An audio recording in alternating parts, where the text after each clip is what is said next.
Hello everyone, welcome to online classes. आज की classes में हम लोग क्या पढ़ने वाले हैं? आज की क्लासेज में हम लोग अपने प्रीवियस टॉपिक को ही कंटिन्यू करेंगे। प्रीवियस क्लासेज में हम लोगों ने क्या स्टार्ट किया था? प्रीवियस क्लासेज में हम लोगों ने पढ़ा था what makes India federal country. हमारे इंडिया में ऐसी क्या फीचर्स है जो हमारे इंडिया को एक फेडरल कंट्री बनाती है।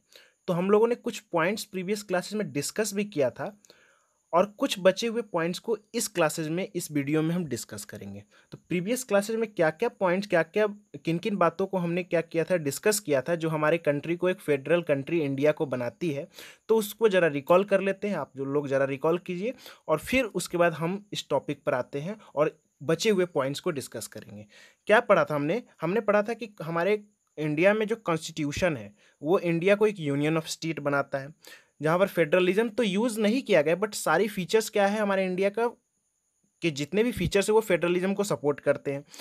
जैसे कि क्या है, जैसे 3 tears of government, central, state और लोकल। अलग अलग टीयर्स का अपना ओन ज्यूरिसडिक्शन है, अपना दायरा है। जैसे कि इसके बाद में अलग अलग लिस्ट हमने पढ़ा था, यूनियन लिस्ट के बारे में पढ़ा था, स्टेट लिस्ट पढ़ा था, कंकरेंट लिस्ट पढ़ा था और रेसिड्यूरी लिस्ट पढ़ा था। और अलग अलग लिस्ट में हमने अलग अलग बातें देखी थी कि यूनियन लिस्ट में कौन लॉज बनाते हैं, सेंट्रल गवर्नमेंट।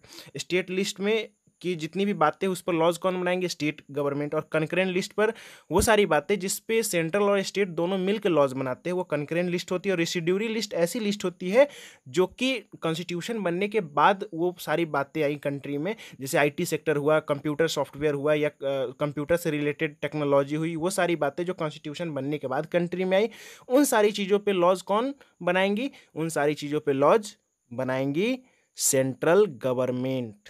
क्लियर है? तो इन सारी बातों को हमने डिस्कस किया था प्रीवियस क्लासेज में। अब जो कुछ बची हुई पॉइंट्स को है, उस पॉइंट्स को हम इस क्लासेज में डिस्कस करेंगे। तो चलिए शुरू करते हैं। तो सबसे पहले पहला पॉइंट्स क्या बोल रहा है कि इंडिया होल्डिंग टुगेदर फेडरेशन है। सबसे ये बिल्कुल सही बात है। इंडिया किसका एग्जांपल है? होल्डिंग टुगेदर फेडरेशन का। होल्डिंग टुगेदर फेडरेशन याद है कि एक कंट्री से जब पावर डाइल्यूट होती है, तो जब एक कंट्री क्या होती है, पावर का सेंटर होती है, जहाँ से पावर क्या होती है, डिस्ट्रीब्यूट होकर अलग अलग स्टेट्स के पास जाती है, तो उसे हम बोलते हैं holding together power. It means कि अलग अलग स्टेट्स को होल्ड करके कंट्री रखे हुआ है। तो हमारे इंडिया किसकी एग्जांपल है? होल्डिंग टुगेदर फेडरेशन का। और होल्डिंग टुगेदर फेडरेशन में हमने पढ़ा था, याद है फीचर्स में हमने पढ़ा था कि होल्डिंग टुगेदर फेडरेशन में पावर का जो डिस्ट्रीब्यूशन होता है वो अनइक्वल होता है, इक्वल नहीं होता है। अनइक्वल पावर्स, जो कि अलग अलग अनइक्वल पावर एमॉन्ग स्टेट्स, अलग अलग स्टेट्स में क्या होती है, पावर का डिस्ट्रीब्यूशन अनइक्वल होता है। और क्या होते हैं कि जो बहुत सारे स्टेट्स को स्पेशल पावर भी दिए जाते हैं। जैसे क्या है, जम्मू एंड कश्मीर, आज तो नहीं है लेकिन कुछ समय पहले तक जम्मू एंड कश्मीर को स्पेशल पावर दिया गया था। आप लोग शायद जानते भी होंगे कि 370 जो था, 370 के अंडर में क्या किया गया? 370 के अंडर में उनको कुछ स्पेशल प्रोविजंस दिया गया था। जैसे क्या प्रोविजंस मिला था? जैसे उनका अपना कॉन्स्टिट्यूशन होगा, उनके अलावा किसी दूसरे स्टेट्स के लोग को वहाँ पर जो लैंड है या ज़मीन है खरीदने का अधिकार नहीं होगा। उनकी अपनी गवर्नमेंट होगी, वहाँ की अलग जो क्या होगी, वहाँ की जो गवर्नमेंट होगी वो 6 साल की होगी, अलग वहाँ का सिस्टम। तो इन सारी चीज़ें क्या होंगी, वहाँ की एक अलग थी। उनको स्पेशल प्रोटेक्शन दिया गया था, स्पेशल पावर दिया गया था, जो कि आज 370 खत्म हुआ है और वो भी क्या हुआ है, एक यूनियन टेरिटरीज हो गया है। लेकिन एक समय तक उसे क्या थी, स्पेशल प्रोविजंस दिया गया था और स्पेशल स्टेटस दिया गया था। और भी बहुत सारे ऐसे स्टेट्स हैं जिन्हें स्पेशल प्रोविजंस भी दिया गया है। जैसे कि मान लीजिए मणिपुर है, उनको भी थोड़ा स्पेशल स्टेटस दिया गया है। और भी छोटे बहुत ऐसे ऐसे स्टेट्स हैं जिनको थोड़ा बहुत स्पेशल स्टेटस दिया गया है। तो हम यही एक फीचर से आप याद कीजिए, तो क्या बोलती है होल्डिंग टुगेदर फेडरेशन में हमारी क्या फीचर्स बोलती है कि अलग अलग स्टेट्स में हमें पावर का जो डिस्ट्रीब्यूशन होता है वो अनइक्वल होता है, इक्वल तरीके से नहीं होता। जो हमने जम्मू कश्मीर के कंटेक्स्ट में देख लिया है कि पावर का डिस्ट्रीब्यूशन क्या अनइक्वल तरीके से है, जम्मू कश्मीर को कुछ स्पेशल पावर्स प्रोवाइड किए गए हैं। तो हम बोल सकते हैं कि ये भी एक पॉइंट है, ये एक ऐसा पॉइंट है जो कि क्या करती है, सपोर्ट करती है कि इंडिया क्या है, एक फेडरल कंट्री है। ठीक है। नेक्स्ट क्या है, यूनियन टेरिटरीज। यूनियन टेरिटरीज क्या होती है, कौन बताएगा? हाथ खड़े करे आप लोगों में से कौन बताएगा? चलिए मैं ही बताऊंगा। चलिए बताता हूँ कि यूनियन टेरिटरीज क्या होता है। तो देखिए, union territories are those geographical areas which are too small to declare as state. It means क्या कहना चाह रहा हूँ, बोल सकते हैं कि यूनियन टेरिटरीज ऐसी मतलब इतनी छोटी ज्योग्राफिकल एरिया जिसे हम क्या कर सकते हैं, स्टेट का दर्जा नहीं दे सकते हैं, वो क्या कहलाएंगे, यूनियन टेरिटरीज कहलाती है। तो एक तो ये पॉइंट हुआ। और सेकेंड क्या है कि उस यूनियन टेरिटरीज को हम क्या कर सकते हैं कि ऐसा तो है, ठीक है, चलिए दूसरे स्टेट के साथ मर्ज कर दो उसे, दूसरे यूनियन टेरिटरीज के साथ मर्ज कर दो उसे, तो क्या हो जाएगा, वो फिर स्टेट बन जाएगा। लेकिन ऐसे भी पॉसिबल नहीं है। मान लीजिए कि हो सकती है कुछ ज्योग्राफिकल बैरियर्स हो, जिससे क्या होगी कि वो एक से दूसरे में मर्ज नहीं हो सकती है। और क्या होगा कि एक दूसरे स्टेट के साथ मर्ज नहीं होने के कारण क्या होगा, उसे हम यूनियन टेरिटरीज बोल देते हैं और उसे स्पेशल पावर देते हैं। जैसे एक एग्जांपल से आप लोगों को अच्छे से क्लियर कर देता हूँ। जैसे मान लीजिए कि अंडमान निकोबार और लक्षद्वीप दो अलग अलग हैं। तो अगर मान लीजिए कि सबसे पहले तो ये एक बहुत ही छोटा ज्योग्राफिकल एरिया है, जिसे हम क्या कर सकते हैं कि स्टेट का दर्जा नहीं दे सकते हैं, पहली पॉइंट।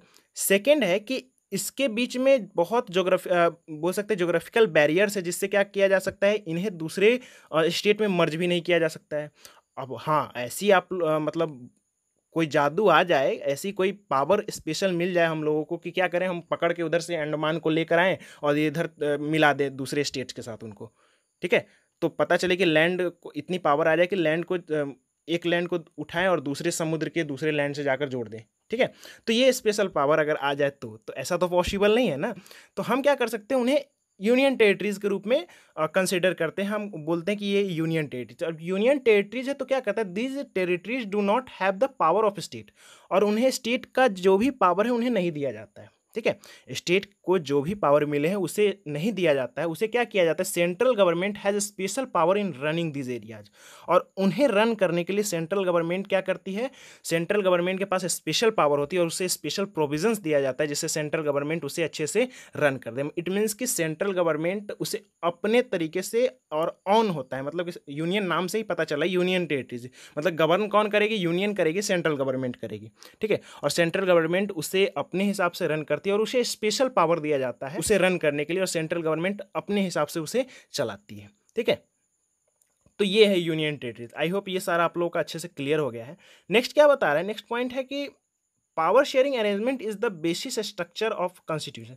देखिए मैंने ये थोड़ा लंबा स्टेटमेंट लिखा है, एक चीज़ समझ लीजिएगा कि जो एनसीईआरटी की लाइन होती है जितनी भी, वो बहुत इंपॉर्टेंट होती है। उन्हें इतने अच्छे से रिकॉल पढ़िएगा, 2-3 बार 4 बार पढ़िए, क्योंकि जब आप आंसर राइटिंग लिखते हैं, ठीक है, कितनी भी बुक पढ़ लीजिए, लेकिन जो एनसीईआरटी की जो लाइन होती है, ठीक है, वो बहुत ही इंपॉर्टेंट होती है। क्योंकि जब आंसर राइटिंग आप लिखिए और जितना आप रिफ्लेक्ट कीजिएगा अपने आंसर राइटिंग में, जितनी भी आप बोल सकते हैं लाइन होती है एनसीईआरटी की, वो लिखिएगा, उतनी ही अच्छी आपके आंसर होगी और उतना ही ज़्यादा मार्क्स आप गेट कर पाइएगा।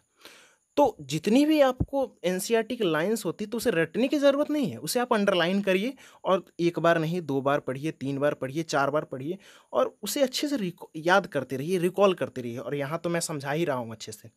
तो मेरी कोशिश यही रहती है कि जितनी से ज़्यादा जो लाइन हो, जितनी ज़्यादा से ज़्यादा जो सेंटेंस हो, जितना ज़्यादा से ज़्यादा वर्ड हो, वो हम कहाँ से यूज़ करें, एनसीईआरटी का यूज़ करें। क्योंकि बहुत ही इंपॉर्टेंट होती है जब आंसर राइटिंग लिखते हैं, तो एक एक वर्ड और एक एक सेंटेंस आप चूज कीजिएगा जो एनसीईआरटी से चूज कीजिएगा।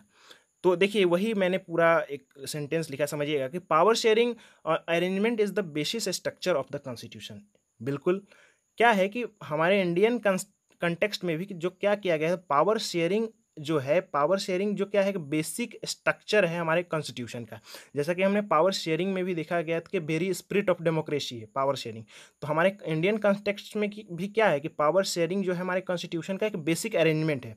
मतलब इसे हम बहुत ही बेसिस स्ट्रक्चर दिए हुए हैं। दिस अरेंजमेंट जो ये हमारी जो पूरी अरेंजमेंट की गई है पावर शेयरिंग, जो कि सेंट्रल से स्टेट में स्टेट को शेयर की गई है, अलग अलग जो पावर को डिस्ट्रीब्यूट किया गया है, ये अरेंजमेंट बहुत ही आसानी से चेंज नहीं किया जा सकता। This arrangement can not be change easily. ये अरेंजमेंट क्या होगा, आसानी से चेंज नहीं किया जा सकता। और मान लीजिए आसानी से चेंज किया जाता है तो यूनियन गवर्नमेंट क्या करती है, अपने आप सारा पावर जो है स्टेट का ले लेती और पूरा चेंज कर देती और अपने आप से सेंट्रल गवर्नमेंट ही रूल करने लगती पूरी कंट्री में, ठीक है, अगर आसानी से चेंज होता तो ये क्या है कि जितनी भी अरेंजमेंट है वो क्या होगी, पावर शेयरिंग की कॉन्स्टिट्यूशन में दी गई हो, वो क्या होगी, आसानी से चेंज नहीं होगी। लेकिन हाँ, any change to it has to be passed by both the houses of parliament with at least 2/3 majority। देखिए पहली बात तो चेंज नहीं होगी। अगर चेंज होती भी है, कोई बदलाव हम करते भी है, तो बदलाव कैसे होगी वो समझिएगा कि जो 2 हाउसेज, 2 हाउसेज, इट मीन्स कि राज्यसभा और लोकसभा, इनके इन पार्लियामेंट से एटलीस्ट 2/3 मेजोरिटी से क्या होनी चाहिए, जो लॉज है वो पास होनी चाहिए।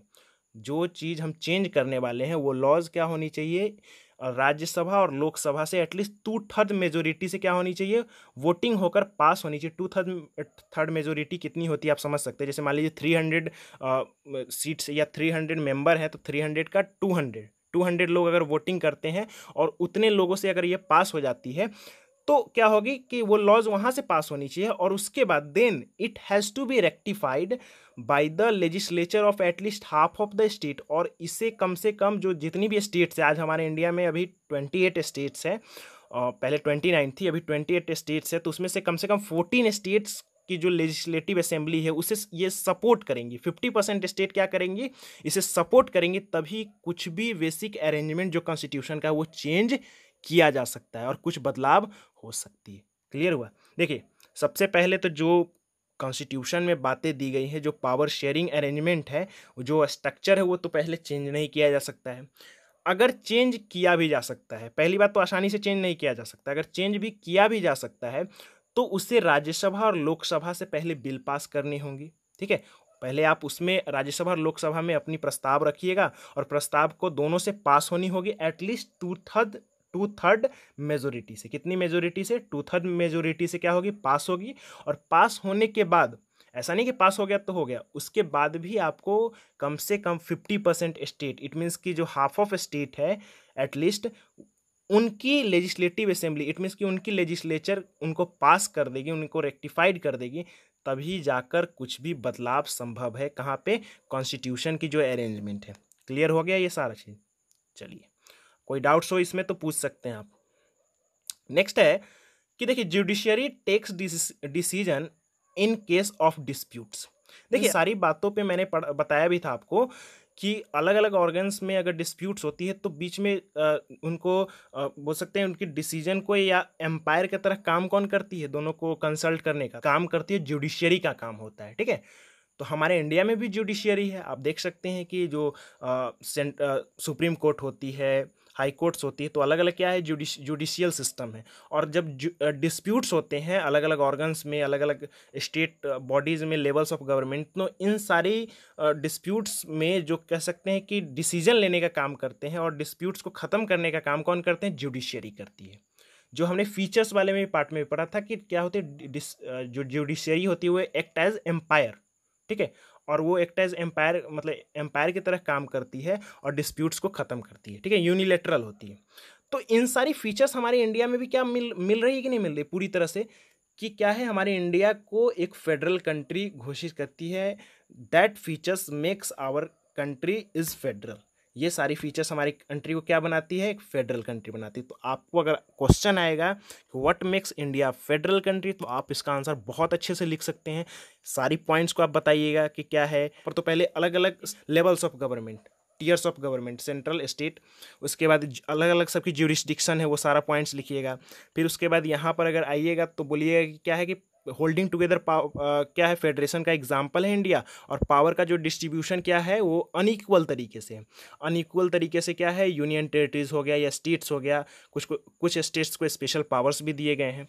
इसके अलावा क्या है कि यहाँ की जो कॉन्स्टिट्यूशन है उसमें कुछ बदलाव नहीं होंगे, बदलाव भी होंगे तो क्या होंगे, उनको मेजोरिटी से पास होनी होगी, वो सारा मैंने बताया है, राज्यसभा और लोकसभा। उसके अलावा मैंने बताया कि यहाँ की जुडिशियरी क्या करती है, कोई भी डिस्प्यूट्स होती है तो उनको डिसीजन लेने का काम यहाँ की किनकी होती है, डिस्प्यूट्स को ख़त्म करने का, जुडिशियरी। तो इन सारी पॉइंट्स क्या सपोर्ट करती है, that points makes India is federal country. Clear. चलिए, अब नेक्स्ट जो हम टॉपिक है हम लोगों का, how federalism practice in India. दोनों में बहुत अंतर है, ये दोनों को मिक्सअप नहीं कर दिएगा। अगली जो हम लोग की टॉपिक है, how federalism practice in India, इसमें हमने पढ़ा था कि फेडरलिज्म हमारी कंट्री को क्या बोला जाता है, कि फेडरलिज्म किन किन फीचर्स के कारण हमारी कंट्री को फेडरलिज्म कहा जाता है। नेक्स्ट जो हम लोग पढ़ेंगे टॉपिक, उसमें ये पढ़ेंगे कि हमारी कंट्री में फेडरलिज्म प्रैक्टिस कैसे होती है, कैसे रन कर रही है फेडरलिज्म हमारी कंट्री में, ये बहुत ही सक्सेसफुली कैसे रन करती आ रही है और कैसे प्रैक्टिस की जा रही है हमारी कंट्री में। तो उन सारी बातों को हम नेक्स्ट क्लासेस में अच्छे से समझेंगे। यहाँ तक आप लोगों को कोई डाउट्स होगा तो आप पूछ सकते हैं फ्रीक्वेंटली, एक एक पॉइंट में कोई डाउट्स हो तो आप फ्रीक्वेंटली पूछिए।